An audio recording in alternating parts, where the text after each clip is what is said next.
Monsieur Abed Zongan, vous êtes une figure incontournable de la scène politique camerounaise. Ancien député du Vouri sous la bannière du RDPC, vous êtes aujourd'hui l'un des opposants les plus virulents au pouvoir en place au Cameroun. Conseiller spécial du professeur Maurice Kamto, votre parcours singulier, votre connaissance des rouages du système et votre engagement auprès de cet homme de droit et de politique font de vous un témoin privilégié de l'actualité qui brûle en ce moment au Cameroun lorsqu'on parle de l'élection présidentielle à venir. Nous allons aborder avec vous donc les grands enjeux du moment de la candidature du professeur Maurice Kamto au centre d'un débat qui mobilise désormais plusieurs professeurs de droit autour de sa légalité et de sa recevabilité, en passant par la sortie remarquée du ministre Grégoire Oona. Bienvenue dans cet entretien que vous accordez à Balafon Média. Merci de me recevoir à Balafon Média. C'est une radio qui ne me fait pas de cadeaux et là où je ne me débine jamais. Vous avez quitté le RDPC après y avoir occupé d'importantes responsabilités, Abed Zongan. Comment analysez-vous aujourd'hui l'évolution de ce parti et les raisons de votre rupture? Je n'ai pas quitté le RDPC. J'ai adhéré à un RDPC qui avait un programme alléchant auquel tous les Camerounais avaient adhéré. Et au fil des ans, je me suis aperçu que ce programme n'était que leurre. Et comme moi, je ne sais pas me tromper en trompant les autres, j'ai préféré m'en aller. Le RDPC est resté assez cohérent dans ses valeurs et ses idéaux, notamment sa devise unité, progrès et démocratie. Qu'est-ce que le RDPC a changé entre-temps? Je ne voudrais pas me vanter en disant que je mets au défi quel Camerounais aurait bénéficié de l'attention du chef de l'État comme moi.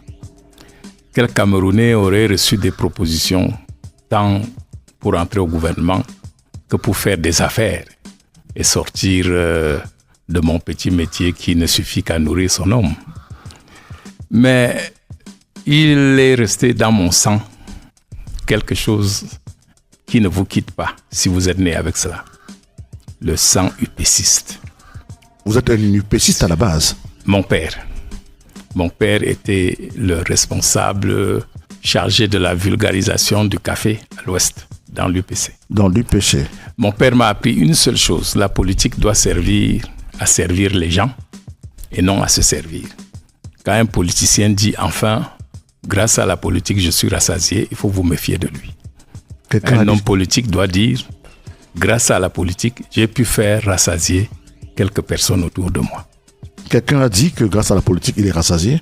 Je ne sais pas, je dis si on le disait. Si on le disait. Ouais. Alors aujourd'hui, vous êtes conseiller spécial du professeur Maurice Kamto. Concrètement, votre rôle consiste-t-il à lui filer les secrets du RDPC, dont vous connaissez bien les rouages, ou alors à lui indiquer une voie entièrement nouvelle et indépendante pour conquérir et exercer le pouvoir dans ce que vous venez de nous dire concernant votre essence upéciste? Je ne sais pas s'il y a des secrets du RDPC à filer. Même un enfant aveugle sait que le RDPC, c'est un parti des menteurs. Parce qu'on ne peut pas demander à quelqu'un, on ne peut pas apprendre à quelqu'un qu'il a faim. Quand on n'est pas venu apprendre aux Camerounais qui sont dans la souffrance, qu'ils n'ont pas de route, ça c'est visible. Quand on n'est pas venu dire aux gens que pendant 43 ans, les gens se sont occupés à nourrir leur famille et à se nourrir sans penser au peuple, c'est visible.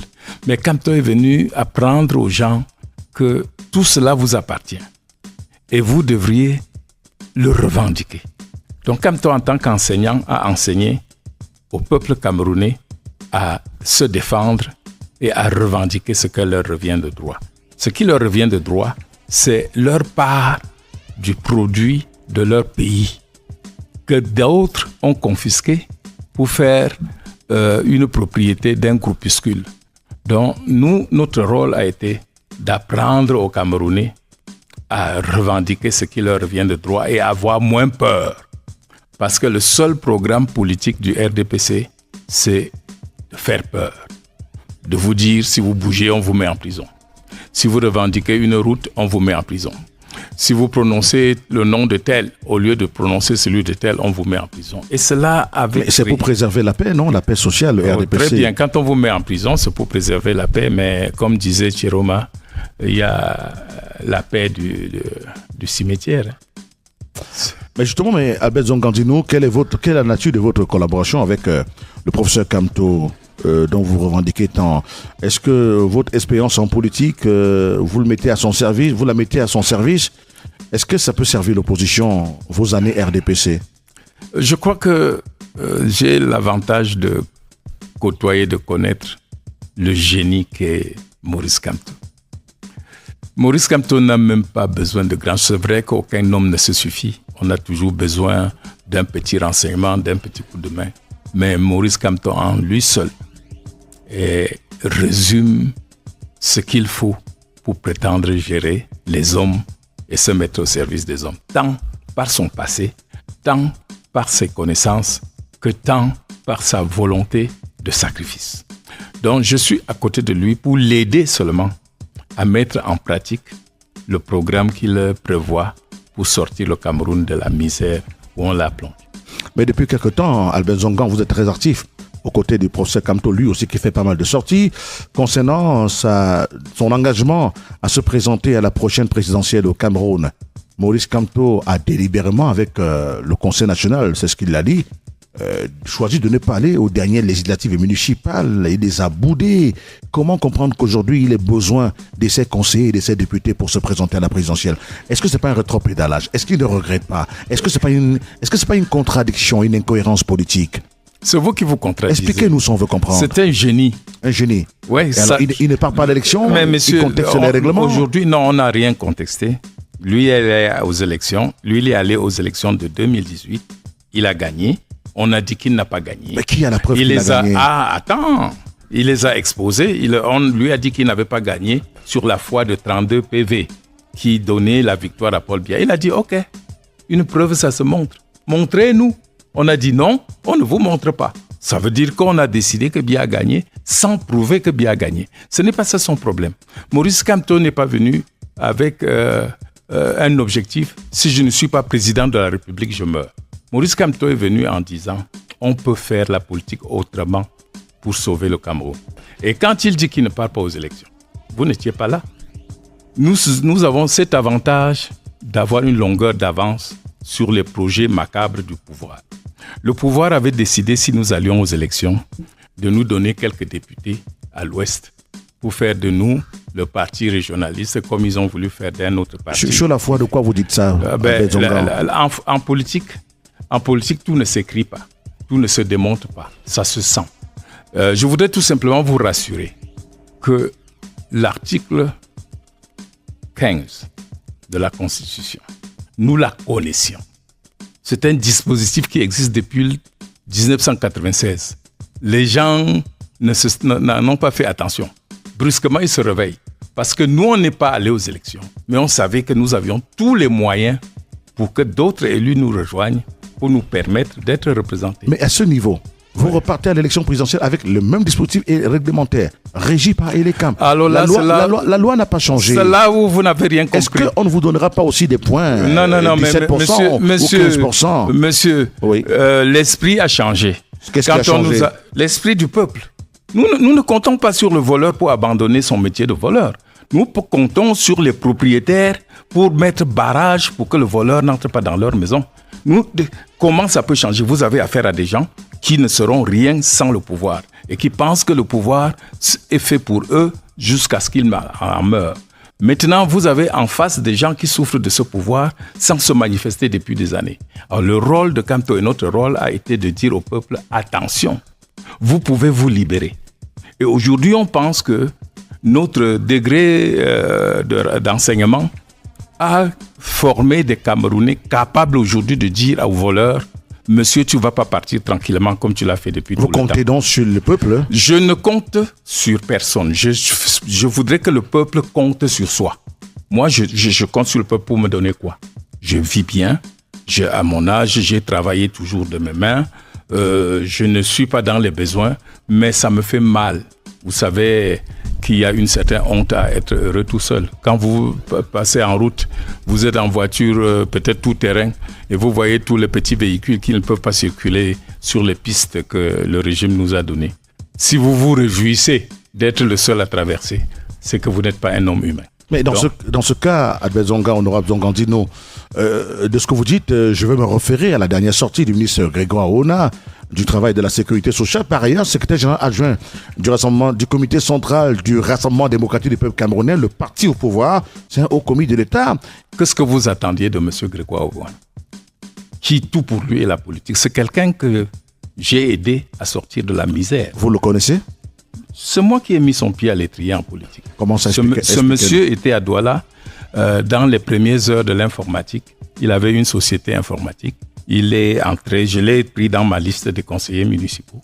Et quand ma liste a été investie, il a été le premier à aller à Yaoundé dire qu'il faut qu'on la modifie parce que j'ai mis trop de Bamileke. Que sur les 35 députés, des 35 conseillers, il y avait 18 Bamileke. Voilà quelqu'un que j'ai repêché.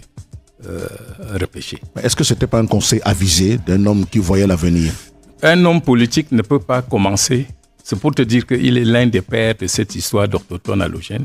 C'est pas lui l'instigateur, à ce qu'on sache. Un homme politique est celui qui peut contrôler l'humeur, qui connaît la température. Est-ce qu'on n'est pas en train de le charger comme ça, juste parce que vous êtes dans la guerre politique? Ce monsieur n'est pas quelqu'un qu'on charge. C'est un monsieur. Grégoire Ouana, tout ce qu'il dit, il n'y pense pas. Mais comme lui et Famine Dongo sont ceux qui ont élaboré le principe du pouvoir à vie, c'est les seuls qui ont peur du changement. C'est-à-dire que ces gars pensent que si le pouvoir en place n'existe plus, ils vont payer le prix fort. À qui?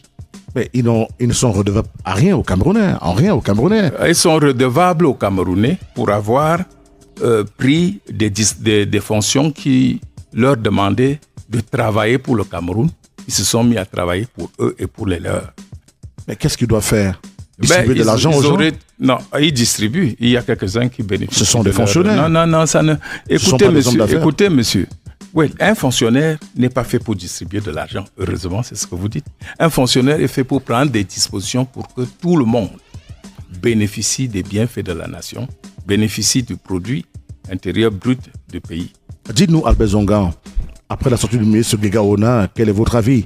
Il a parlé de la candidature de Moïse Kamto. En évoquant justement les conditions de cette candidature. Non, écoutez, je ne voudrais pas...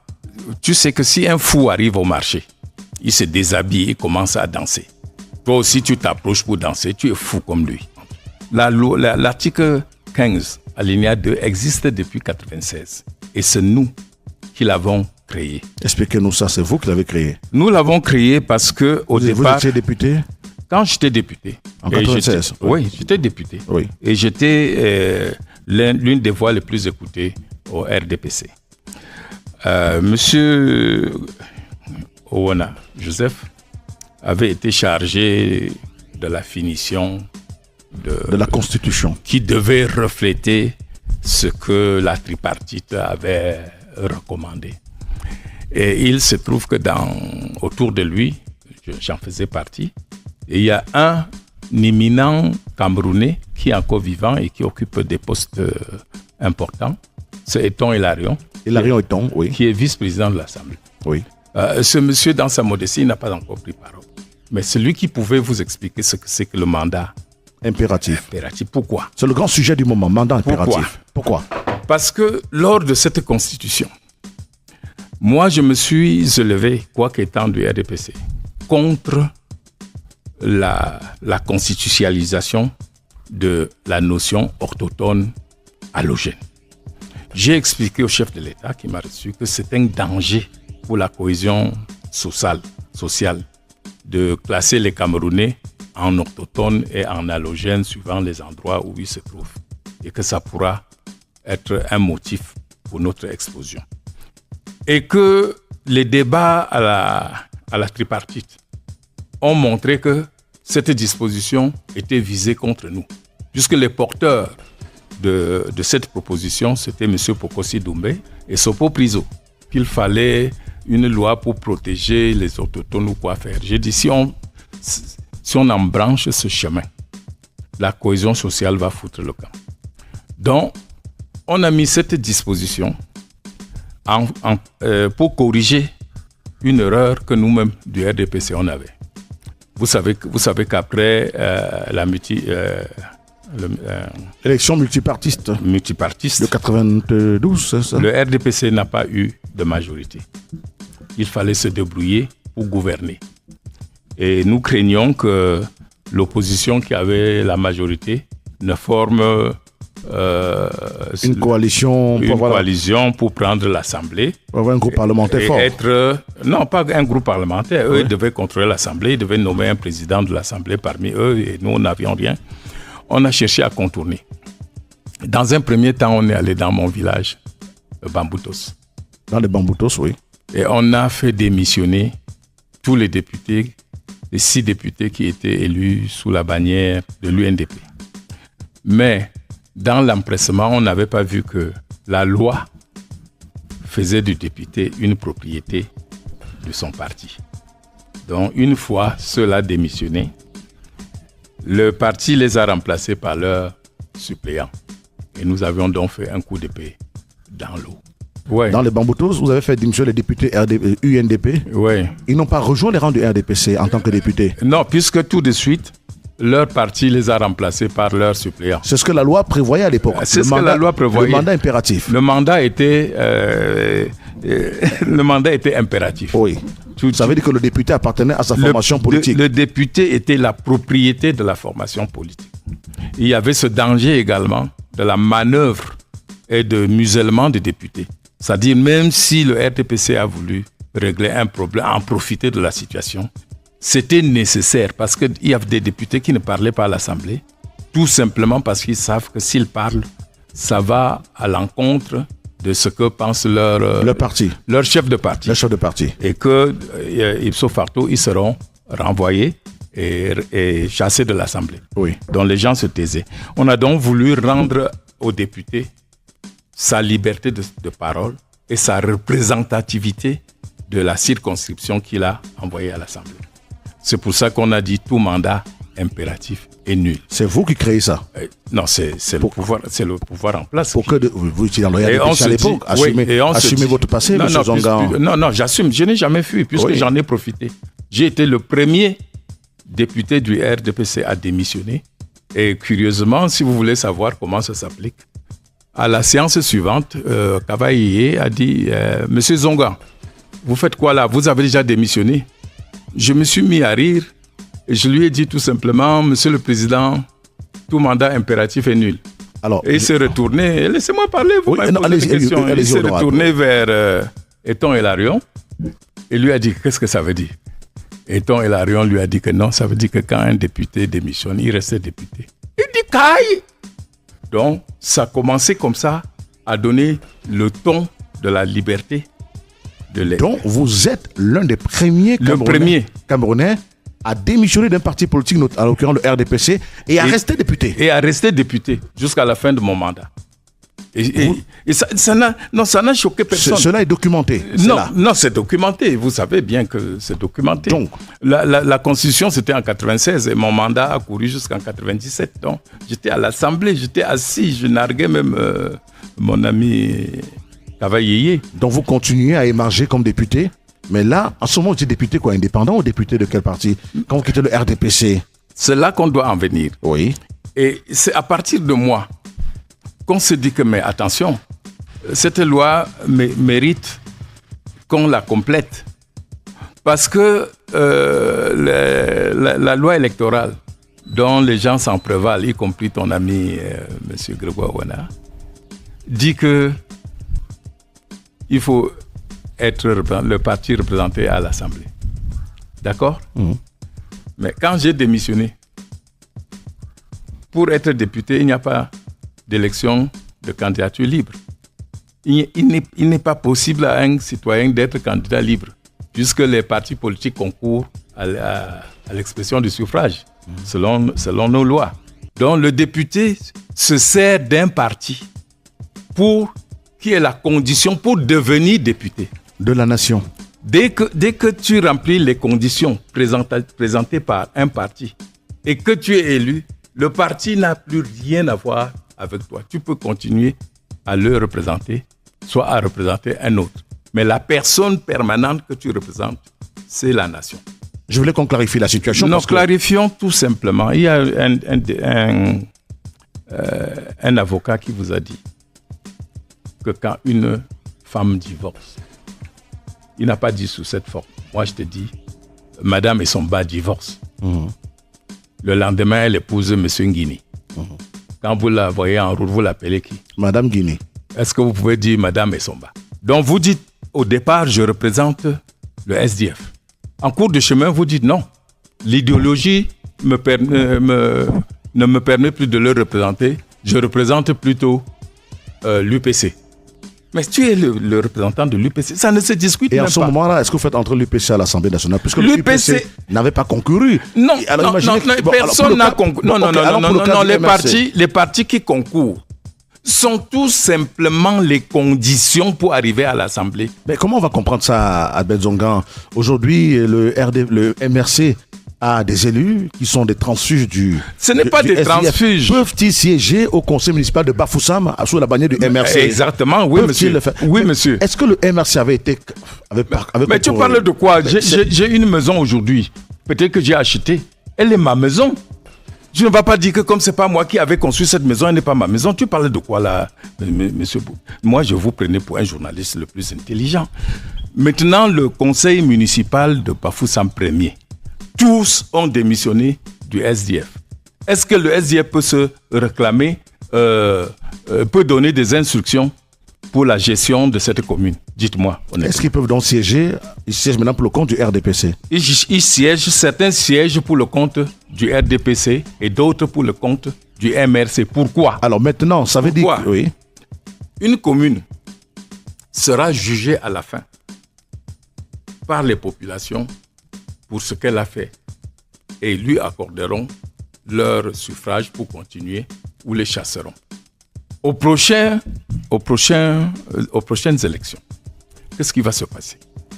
Il se passera que si ces conseillers ont fauté, ce n'est pas le SDF qu'on va sanctionner. On va sanctionner leur nouveau parti, le RDPC qui va chercher à les représenter. On va sanctionner le MRC. Et puis, il faut comprendre, le pouvoir connaît bien cette loi. Ce ne sont pas des imbéciles. Ils ont voulu la contourner. En faisant quoi? En disant, on devait faire l'élection législative et municipale avant les présidentielles. Si on fait comme ça, quand on va avoir des gens, comme nous voulons lui opposer le fait qu'il n'a pas de conseiller, renvoyons. Alors, c'est des gens, c'est des tricheurs. Et on ne triche pas avec la loi. Et quand vous trichez avec la loi, ça vous rend ridicule. La preuve, regardez le nombre d'enseignants de haut rang qu'on a ridiculisé avec cette histoire. Ils viennent bégayer pour raconter du non-sens alors qu'ils ont des enfants qui attendent de bénéficier de leur savoir dans les amphithéâtres.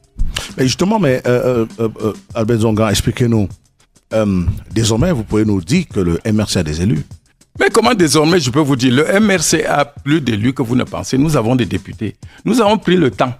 Écoutez, quand Bafoussam 1er a démissionné du SDF, ou certains ont été démissionnés, les premiers à venir devaient venir au MRC par Maître Tsapi. Le savant Kamto m'a dit, est-ce qu'ils viennent tous? Je dis non. Il y a d'autres qui vont aller au RDPC. Il dit, ne soyons pas les premiers à prendre. Le RDPC va même refuser de prendre les siens. Laissons qu'ils prennent d'abord. Donc nous avons attendu que le RDPC appelle les nouveaux conseillers, les habille publiquement en tenue du RDPC pour dire désormais, voici les militants du RDPC à Bafoussam. Lors de la fête, tout le monde a vu. Ça n'a choqué personne. Jusqu'au jour où nous aussi, on dit qu'on va habiller les nôtres. Le sous-préfet est sorti, tout le monde est sorti. Il faut comprendre que c'est notre présence qui gêne et non la loi. La loi est claire.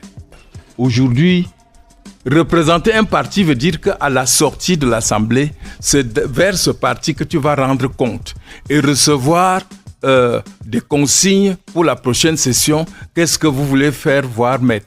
Est-ce que le député démissionnaire du SDF peut, à la veille d'une session, aller voir M. Ochia pour dire qu'est-ce que je dois dire à l'Assemblée? Il ne faut pas raconter des bêtises. Mais justement, honorable Zongan, terminons cette première partie de notre entretien. Mais qu'est-ce qui, selon vous, donc motive la position du RDPC? C'est la peur. Parce que pour eux, mais écoutez, les gars te disent que Tous les chefs sont derrière nous. Tous les enfants, même de 5 ans, sont derrière Paul Biya. Rien que le nom d'un Kamto, ça gâte tout. Parce que regardez le conseil que votre ami, qui se croit malin, Owena, nous donne. Il dit que non, Kamto peut se faire présenter par un autre parti. Et ils sont nombreux qui souhaitent le présenter. Comment il le sait? Mais pensez-vous que Maurice Kamto qu'il représente aujourd'hui vraiment l'alternative la plus crédible au pouvoir en place? Moi, je ne savais pas. Je suis à côté de lui. Mais ces agissements-là, c'est des professeurs qui se rendent ridicules. Ça veut dire que la cause est grave. Les gens ont peur. Kamto représente aujourd'hui une menace sérieuse. Qu'est-ce que la menace pour eux? C'est la possibilité d'un changement. Kamto est le Camerounais qui aujourd'hui offre une chance de passer à autre chose plus que les autres.